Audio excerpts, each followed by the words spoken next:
வணக்கம் மக்களே! ஏபிள் அரசுலேருந்து ஆனந்தன். இன்னைக்கு மார்க்கெட்டு நம்ம எதிர்பார்த்தத விட நல்லாவே ஏறிடுச்சு. நம்ம எதிர்பார்த்தது இன்னைக்கு கொஞ்சம் செல்லிங் வரலாம்னு எதிர்பார்த்தது. ஆனா, ஃப்ரைடே மார்க்கெட் வந்து யுஎஸ் மார்க்கெட் ரொம்ப பாசிட்டிவா க்ளோஸ் ஆனதுனால, அ மார்க்கெட் வந்து இன்னைக்கு ஓப்பனிங்கே கொஞ்சம் பாசிட்டிவா இருந்தது. அப்புறம் வந்து இன்னைக்கு உள்ள இருக்க டேட்டா எப்படின்னா, எஃப்ஐஎஸ், டிஐஎஸ் சேர்ந்து வாங்கியிருக்காங்க ரொம்ப நாள் கழிச்சு. இது ஒண்ணு. அப்புறம் மலேசியால நடந்த சைனா, யுஎஸோட மீட் வந்து ஒரு முக்கியமான விஷயமா இன்னைக்கு இது எல்லாம் சேர்ந்து இன்னைக்கு மார்க்கெட்ட டிரைவ் பண்ணியிருக்கு. சரி உள்ள போலாம். வேற என்ன இன்றைய ஸ்பெஷல் செய்திகள் அப்படின்னு பார்த்தா, ஏற்கனவே சொன்னதா ரொம்ப நாள் கழிச்சு எஃப்ஐஎஸும், டிஐஸும் ஒண்ணா வாங்கியிருக்காங்க. பை பண்ணியிருக்காங்க. ஆ இதுல என்னன்னா, டிஐஸ் வாங்குனது தான் உண்மையான பையிங். ரூ. 170,00,00,000 வாங்கியிருக்காங்க. பட் அது என்ன இதுல சொல்றாங்கன்னா, இது எல்லாமே டெலிவரி பையிங் சொல்றாங்க. ஸோ அப்படி வாங்குனா தான் அது ரியல் பையிங். இது வந்து மொமெண்டம் பையிங் வந்து நாளைக்கு காலையில வித்துட்டு போனாலும் வித்துட்டு போலாம். அது ஒண்ணும் சொல்ல முடியாது எஃப்ஐஎஸ். சரி. யுஎஸ், சைனா இந்த ட்ரம்ப்ப வச்சுக்கிட்டு நம்ம ஒண்ணுமே பண்ண முடியாதுங்க. நிஜமாவே சொல்றேன். காலையில ஒண்ணு பேசுறாரு, சாயங்காலம் ஒண்ணு பேசுறாரு. சைனாவ இப்ப கட்டி பிடிச்சுக்கு அப்படி இப்படின்னு உருகி, என்னுடைய நண்பன், எனக்கு சைனாக்கும் அப்படியாக்கும், இப்படியாக்கும் வழக்கம் போல ப்ளா ப்ளா விட்டுட்டுருக்காரு. ஆ இதுல என்ன முக்கியமான விஷயம் ஆச்சுன்னா, அந்த ரேர் எர்த் மினரல்ஸ வந்து கொஞ்சம் கொஞ்சம் அவ்வளோ கடுமைலாம் பண்ண வேணாம். கொஞ்சம் குறைச்சுக்கங்க அப்படின்ற மாதிரி ஒரு டை அப் நடந்திருக்கு. அப்புறம் நெறையா நம்ம ஆளு வந்து சைனா வந்து நெறைய விஷயங்கள வந்து அ எக்ஸ்போர்ட் பண்றதிலேயே நெறைய சிரமம் குடுத்துட்டு இருந்தாரு. அதெல்லாம் இப்ப கொஞ்சம் கொஞ்சம் ரிலீஃப் பண்ணிட்டு இருப்பாங்க.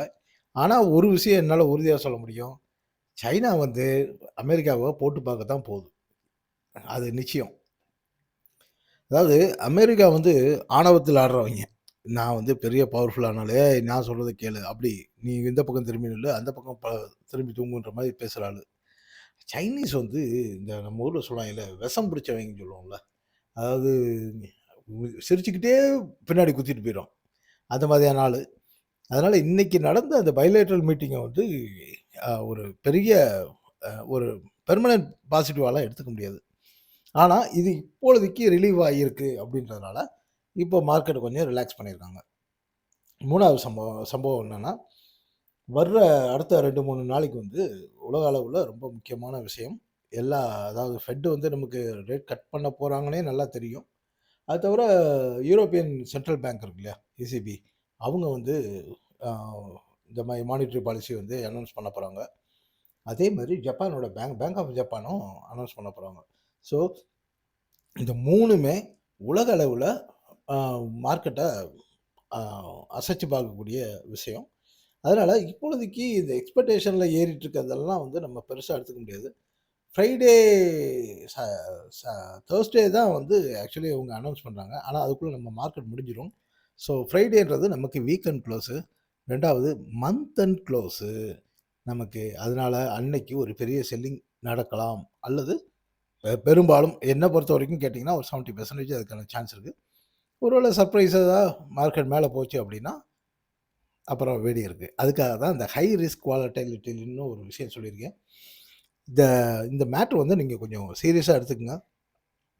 இப்ப நடந்துட்டு இருக்க ஒவ்வொரு விஷயத்தையும் பார்க்குறப்போ, எனக்கு 2007ல இதே மாதிரி அ அவ்வளோ என்ன நெகட்டிவ் நியூஸ் வந்தாலும் சரி, ஆனா மார்க்கெட் மட்டும் மேல போயிட்டே இருந்தது. எங்களுக்கு டார்கெட்லாம் அச்சீவ் பண்ண பின்னாடியும் மேல போயிட்டே இருந்தது. எங்களுக்கு அது ஒரு பெரிய சர்ப்ரைஸா இருந்தது. என்னன்னா, ஒரு டெக்னிக்கலா பார்த்தீங்கன்னா, ஒரு லெவலுக்கு மேல ஒரு ஸ்டாப் லாஸ் ஒரு டார்கெட்ட முடிச்சிருச்சுன்னா, நிச்சயமா ஒரு கரெக்ஷன் வந்துட்டு தான் அடுத்து போணும். ஆனா, இப்ப கோல்டு போச்சு பாருங்க. 4180க்கு மேல அது பாட்டுக்கு போயிட்டு 4380 அந்த மாரி அது பாட்டுக்கு போயிடுச்சு. டெக்னிக்கல தாண்டி ஒரு ஒரு ஸ்கிரிப்ட் மேல போகுது அப்டின்னா, ஒரு ஒரு சார்ட் மேல போகுதுன்னா, அது பெருசா விழுக போகுதுன்னு அர்த்தம். அதனால வரக்கூடிய ஏற்றத்த வந்து நீங்க மக்கள் என்ஜாய் பண்ணுங்க. ஆனா, எப்பயுமே ஒரு ஸ்ட்ரிக்ட்டா ஒரு ட்ரைலிங் ஸ்டாப் லாஸ் வச்சுக்கங்க. ஏன்னா, விடியிறப்ப என்ன நடக்கும்னே தெரியாது. முடிஞ்ச அளவு பொசிஷன வந்து க்ளோஸ் பண்ணிக்க பாருங்க. அதாவது ம் இப்பொழுதைக்கு டெய்லி ட்ரேடர்ஸ் வந்து அ நல்லது. டெய்லி ட்ரேடிங் மட்டும் பண்றத பாருங்க. இல்ல ஸ்ட்ரிக்ட்டா ஒரு ஸ்டாப் லாஸோட நீங்க வந்து அத ஃபாலோ பண்ணிக்கங்க. சரி, இப்போ இந்த டெக்னிக்கல் விஷயங்களுக்கு போலாம். ஒரு 4 சார்ட் தான் எடுத்துட்டு வந்திருக்கேன். ஏன்னா மற்ற எல்லாமே அ நார்மலா தான் இருக்கு. நிஃப்டி இப்போ இருக்கிற நிஃப்டி இந்த மூவ்மெண்ட் வந்து நான் வந்து இந்த 30, 31ஆம் தேதி வரைக்கும் நான் கணக்குல எடுத்துக்கிறேன். 26,140 அடுத்த டார்கெட்டு. அத தாண்டுனா 180. இதுல 180 வரைக்கும்ன்றது ஒரு டார்கெட் மாதிரி இருக்கு.